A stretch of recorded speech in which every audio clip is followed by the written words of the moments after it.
numbers of people that they were expecting to die of the disease hasn't been as high as they thought originally. Right. Yes. So it's amazing to me what the human body is capable of doing, or the divine in the human body. I know that's not the case for everybody.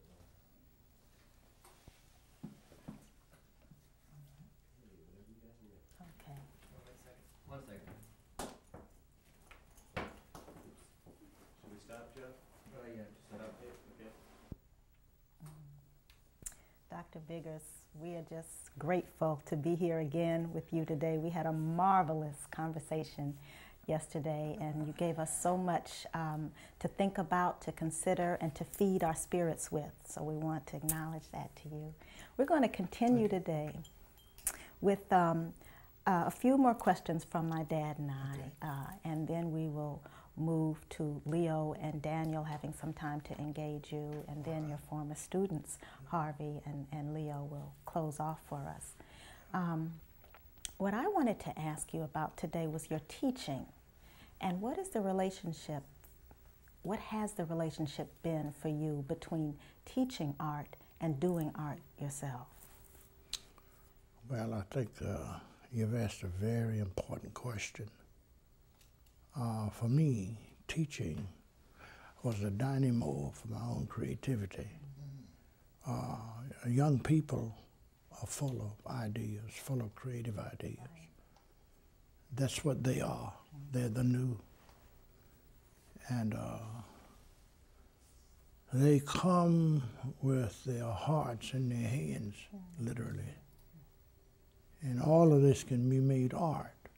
You know, the problem with them, they are dealing with expression. But I think that is the most important thing, that they are free to express their ideas. And but this always stimulated me. I was always amazed that, for example, if you took the grace that most people would say at home, and then have kids to tell you what they did and what they said. You know, by the time you get to the 15th person, you are discussing Thanksgiving that, man, has never been presented before. And this is coming from the kids. So this is sort of an illustrative of what I was doing all the time. And actually, there is so much that comes, you have to take it easy and to filter out certain things that you can work on yourself. But unity of it is fantastic, and there is unity. And in many other ways, sometimes you think that the kids of the ghetto and the kids of the middle class and the kids of the different classes are so different, but basically they're not. The American experience is basically one thing. There may be little degrees of, but this is what stimulated me most dealing with students. Wonderful. How did you conduct your classes, Dr. Biggers? What were they like? Somewhat like we've been doing right here. We played music. I always had African art in my room. Again, to broaden the point of view, to see, once you get involved, how did other people solve that problem, you see? And yeah, that was a major point of view. All right, go ahead. Several things that you've been saying remind me of one of those persons that we share in common, Howard Thurman.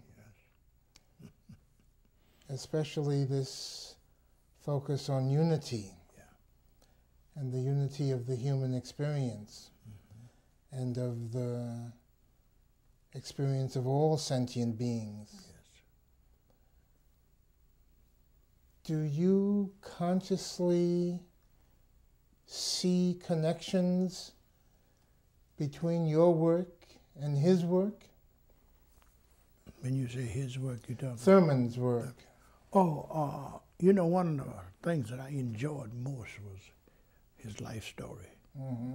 And I think that book came out maybe, 10 years ago, 15 years ago. Longer, 81 actually. Yeah, and it was so wonderful simply because as a boy I knew him. Yes. I had remembered him so well at Lincoln Academy. And I saw parallels. I saw in the struggle to understand parallels. That's what I What was. kind of parallels, for instance, did you see? When you are seeking the meaning of spirituality and how he could take a spiritual and almost write a chapter on, this is when you get into the aspects of what is unity and what is really important. And but he was such a marvelous storyteller. Yes. Wonderful storyteller. And I always got lost in his stories. I enjoyed them so much. And you must understand that getting lost in Thurman's stories started when I was about a sophomore in high school, standing on a lawnmower, a mechanical lawnmower, because we had to cut the grass. And these people would always find them some shady spot on the side of the mountain where there was trees and the rest. Well, around it we had to cut the grass. But we only stopped during the time of his service. Okay. But that's when we would stand there and Yeah. observe and listen. Yeah. Yeah, it was, I should have thought more about this. I'm trying to remember things, and some things are a little cloudy, but No, it's all right. he was a very deep man. And, Let me mention to you one of the things that I see all right, between the two of you. good. That, like you, he came out of a deep place in the black experience. Yes, At the beginning of the century, even before you, yes, when it was even more difficult yes. to live in this country. And at the same time, just as you have, he found a way to bring out the beauty of the experience, the power of the experience, and the universality of the experience. I find the same thing in both of you. You said he took a spiritual and wrote a chapter. Yeah. You take a spiritual and do a mural. Yeah. You all are brothers in the spirit in very, very deep ways. See, I think that you're really making me remember now Yes, what Thurman meant. yes, You see, yes. some of these things I had forgotten simply because of, I don't know why. But that's so true. I was trying to remember some of his simple little stories. I can still remember that he even lived with his grandmother, or grand aunt. Grandmother. Yeah. Grandmother. And there was always something happening into his life that he could draw on. There was just very simple things. Yes, And I agree, we had parallels. yes. Yeah, we had parallels of experiences between his aunt and between my mama, and also between the family and that community and himself. Yes, very And nice. it was much the same. Right. But I think that he helped drive home the real concept. What do you do when you get ready to create an artwork? You see? And I used him as a platform to try to build things on. Yes. Yeah. Yes. Yeah, he was, I used him that way. Yeah. And we were talking last night about one of the characteristics that we feel in you, that as I think about it now, he brought this up again and again. He said, I want to live out my me-ness without in any way getting in the way of you living out your you-ness. Right, yes. And there should be no conflict Yeah. between me being my me Yeah. and you being your you. That's really the essence of individuality. Yes. The pure essence. Yes. And certainly that's what we used in our classroom. We had to reinforce every child from that point of view. Yes. Don't worry about that boy. Don't worry about that girl's expression. You go on and do yours, and it will always blossom differently. And, yeah. Well, I'm glad that your Yeah, he had been a great teacher. Yes. That's what he had Yes. been. Yeah. Yes. And I used him that way. And everywhere he went, he was teaching. Yes, that is so true. Yeah. Like you. Yeah. Well, Yes. it's kind of hard to talk about yourself. Well, we'll do that. We'll do that. Yeah. It's, Dr. Biggers, you spent a lot of time in Africa, yes. and that has been one of the central influences in your work. No, yes, it's true. Yes. Yes. And you've also found ways to be very creative about depicting the symbolism from African American Yes. cultural traditions. Now, I know you've spent some time in other parts of the diaspora, like Brazil and the Caribbean. Yeah. Have those places and those experiences influenced you as yes, well? Yes. It's all the same. We can't separate the so-called diaspora from Africa. We can't separate that. That's all the same. Did you see a book recently on the symbols in quilts Yes. for the escaped slave? Yes, right. Well, you see, this was again, I couldn't believe what I was looking at because I've been looking at this stuff all my life. You see, even my own folks use some of those symbols in their quilts and making their quilts. And we see, but here was a universal language that we are only discovering long after it was really used. You see, we missed a great opportunity because we didn't discover it. And I said, I was not amazed when the white woman was told what this is, and she's the one who wrote the book. But that happened many times, in many ways, because first you weren't supposed to tell this. You see, it was all this was all underground.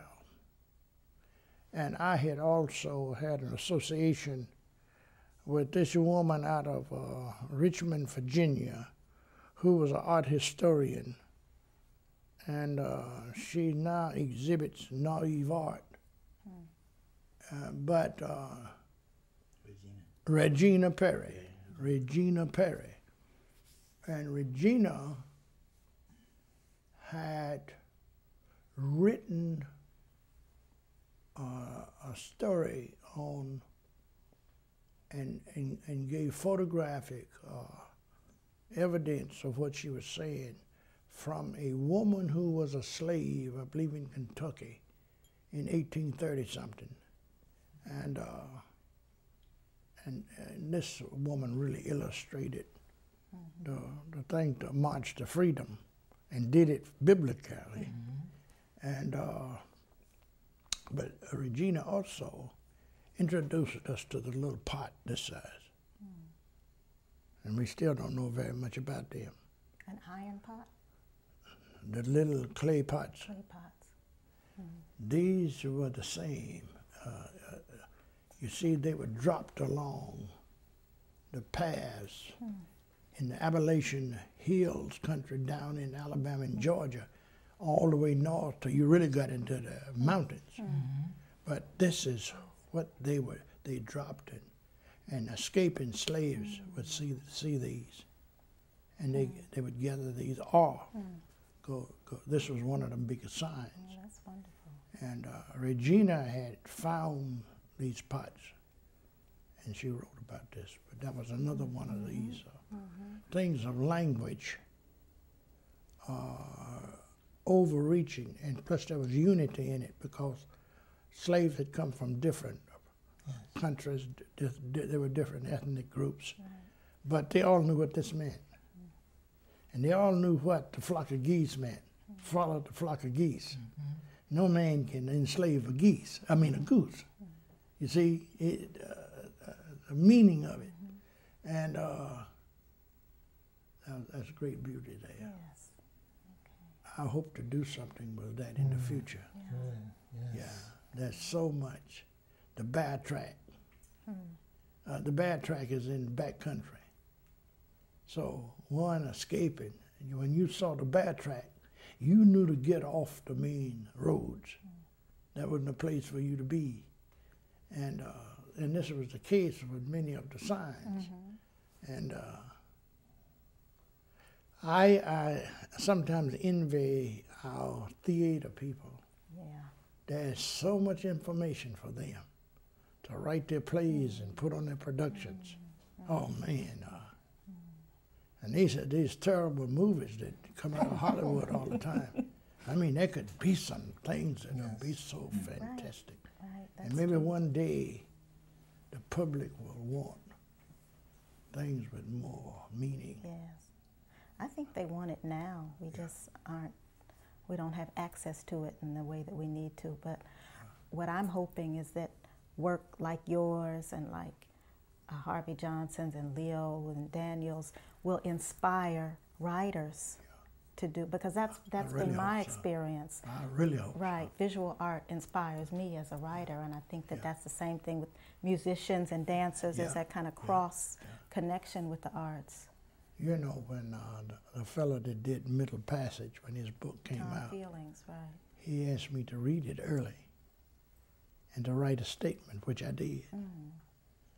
But I think I went overboard when I said that this was an opera. I saw the largest stage man has ever created, with these fantastic scenes being shown. And actually, I felt his illustrations were already the backdrop. the sets. Yeah, they were already the sets. And you know, with doing just a few little things, you could create a magnificent. That's true. But I think I insulted the publishers. It's all right. And I think that's what happens today.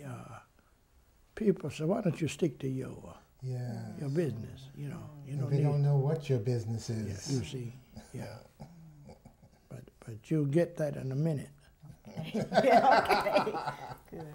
And I must say, especially since I retired, I've kept my business really in my studio and tried to paint. And maybe that's what I do need to do is paint as many pictures as I can, but as much quality as I can. And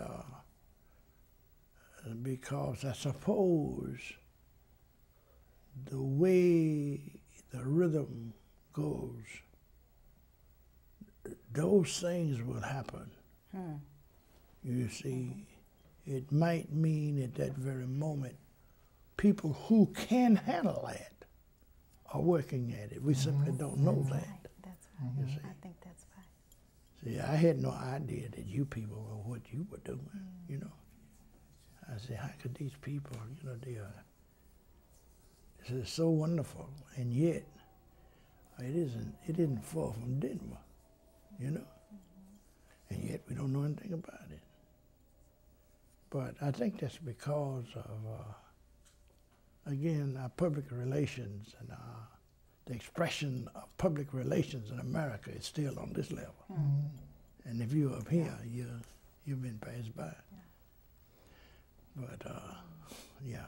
Well, your sister, Fannie Lou Hamer, Yes. used to, in another context, Yes. always used to quote from the New Testament Yeah. that the things that are done in the dark Yeah. will eventually come out Yes. in the light. Yes. And yes. so we may have to Yes. start in the dark, Yeah. but the light is more there than we know. Yeah, that's very good. Because there is a light in the dark. Mhm. You know? Yes, yes. And all light comes from the dark. Yeah. I mean, we try to paint from that point of view. Right. Yeah. So, Okay. yeah. We'll cut right there. Thank you. Okay. About 5 seconds to get them up to speed. And you can begin at any time. Well, Dr. Biggers, I want to tell you that it's great to be here, great to see you again. But more than that, I want to thank you for your example, for your teachings that have helped to transform me from simply an angry artist from the Chicano community to one that's been able to embrace the struggle of African Americans and so many other people and make them part of my struggle as well and part of my depictions. But that is the maturity that I think that you brought into my life when I met you back in about 1971 or 72. So I'm here and I'm happy to see you. And I wanted to first of all thank you for your example. Well, it's coincidental. It's the same. My relationship with the great Mexican painters like Diego, and this went back to my college days. And when I first saw his reproductions, I just had a fit. And I said, because his color, how he put it together, undoubtedly I thought that way, you see. And then as soon as I could, I went to Mexico. And there had been a president set before then, Charlie White, Betty Catlett, Hill Woodruff, all these artists that I knew personally who were really the great archetypes for me. They all had gone to Mexico. Right. Okay, so soon I realized this wonderful common food that artists ate in Mexico. You see? How can we get this done in Texas? You know, because Texas, everybody was like an oil man. You go off to your little piece of oil and dig in the ground, and you're not friends with anybody. Actually, you're everybody's enemy. Everybody's everybody's enemy. You don't want them to know your secrets. And so that was the atmosphere. That I used to drive to the 5th Ward, and I would go through the Mexican neighborhoods. And I said, boy, wouldn't it be something if I could ever meet anybody here. But you see, the people that I met, and I had no way to meet other people. They were waiters or waitresses in a cafe. And but anyway, when I would speak about the great Mexican artists, they didn't know who I was talking about. So you see, isolation. But up popped Leo. I don't know where Leo came from. And suddenly, this man who looked the part, who was the part, because you can't look somebody else's part, you have to be yourself. And Leo came with his spirit. And he was involved in attempting to do a community thing. That was the other thing that was so impressive. He was getting all the people together who thought they could paint. And plus, he had made the master design, but all these people on the walls. And this was marvelous. And when Leo could embrace me, I could embrace him. Hey, then we felt like the thing had come together. What prevails in Mexico had been separated here, but then it started coming together. So it was like a prayer being answered, and there were many, many other, no, I should not say many, many. There were a few other Mexican artists and art historians and other people who also I met, and now our experience broadened. But that was the thing, because what was so hard, why were a people that had so much in common kept separate? That was a killer. So I will always remember Leo for being that agent that caused things. And I remember that that you encouraged the students. Just a second. Yes. Dr. Biggers, you need to forget about all these people over here. Just talk to these people, Okay. because from the television standpoint, we don't know who you're talking to over Okay. here. All right. So that's all. It's a limitation of the television. Shall we go on, or? Yeah, we got about 4 minutes, 4 or 5 minutes left still. Oh, I was going to say that Wait, just a second.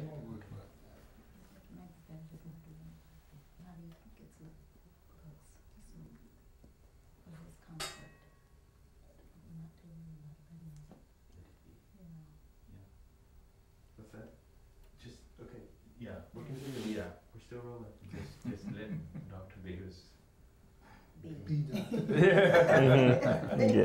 okay. Sounds good to me.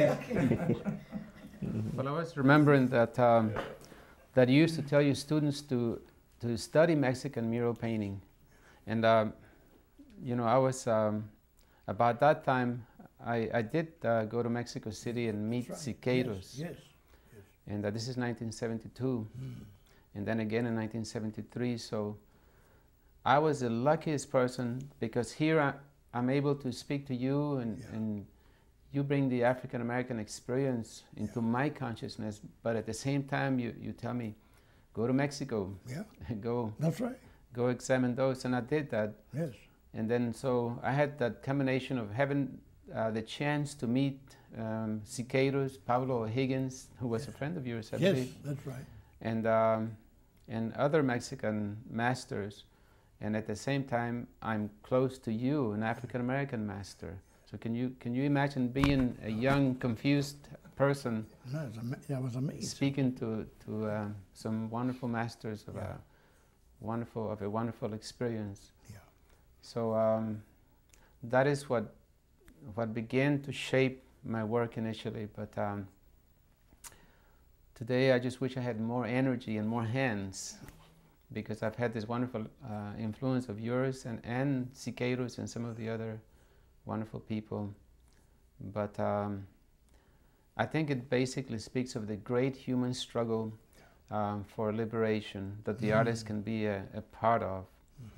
Whether you're working with children, with prisoners, or in ethnic communities, or if you're in a fancy museum, you know, my message has to be the same wherever I am. Yes. And part of that is because of your example. So, you know, again, thank you for that. Maybe I'll have a chance to show you slides of what I've tried to do this 16 years since I last saw you. Yeah, I want to see what you've been doing. Okay. But almost everything that Leo says is mutual. You see, this is what's wonderful about it. It's mutual. And I won't forget some of his attempts. I don't know what happened to some of those murals, but he painted one on oil. And I know we went, that was you and I, wasn't it? That's right. And we went to visit Leo and his the mural you were working on at that particular time. But anyway, he was such a natural Mexican expressionist. He was a natural, I mean, really. And so he brought all of this wonderful work of the masters whom I had patterned my whole life after, because they were the example. We're going to probably break there.